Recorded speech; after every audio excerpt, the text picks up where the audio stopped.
കർത്താവ് കടാക്ഷിക്കുകയാണ്. അവിടുന്ന് ശക്തമായ സംരക്ഷണമാണ്. അതെ, നമ്മുടെ ജീവിത പ്രതിസന്ധികൾ നമ്മളെ വട്ടം തിരിക്കുമ്പോൾ, അതെ, പ്രതിസന്ധികൾ, പ്രലോഭനങ്ങള്, അസ്വസ്ഥതകള്, രോഗങ്ങള്, സാമ്പത്തികമായ ഞെരുക്കങ്ങള്, നമ്മുടെ ജീവിതത്തിലേക്ക് കടക്കെണികളൊക്കെ വന്ന് നമ്മളെ പാതാളക്കുഴിയിലേക്ക് വലിക്കുമ്പോൾ കർത്താവ് പറയുകയാണ്, ഞാൻ ശക്തമായ സംരക്ഷണമാണ്, ഉറപ്പുള്ള താങ്ങാണ്, ചുടുകാറ്റിൽ അഭയ കേന്ദ്രമാണ്. അതെ, ഈശോ എന്ന നാമത്തിന്റെ മുമ്പിൽ മുട്ടുമടക്കണം. കർത്താവിന്റെ സ്നേഹം അനുഭവിക്കാനിടയാകണം. അതെ, അവിടുന്ന് ലോകരക്ഷകനാണ്.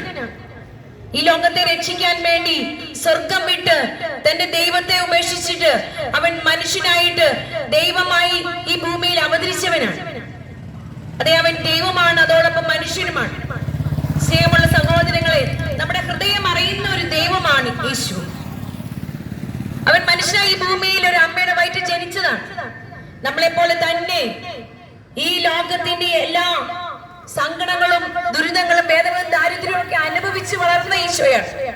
ആ ദൈവത്തിന് നമ്മളെ നല്ലതുപോലെ അറിയാൻ പറ്റും. അതുകൊണ്ട് വചന ഇപ്രകാരം പറയുന്നത്, ഞാൻ ശക്തമായ സംരക്ഷണമാണ്. എന്നെ സ്നേഹിക്കുന്നവർക്ക്, എന്നെ കരുതുന്നവർക്ക്, എന്നെ ചേർത്ത് പിടിക്കുന്നവർക്ക് ഞാൻ ഉറപ്പുള്ള താങ്ങാണ്, ചുടുകാറ്റിൽ അഭയ കേന്ദ്രമാണ്, ഒരു വലിയ കടലാണ്. അതുകൊണ്ട് പ്രഭാഷകന്റെ പുസ്തകത്തിൽ ഇപ്രകാരം പറയുന്നുണ്ട്, കർത്താവിന്റെ നാമം ബലിഷ്ഠമായ ഗോപുരമാണ്.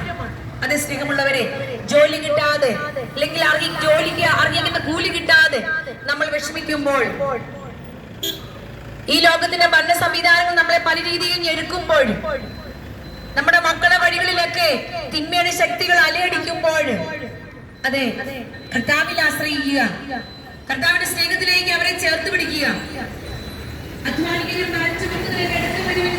അന്ന് ആഹ്വാനം ചെയ്ത ആ നല്ല തമ്പുരാൻ നമ്മളെ കൂടെ വിളിക്കുകയാണ്.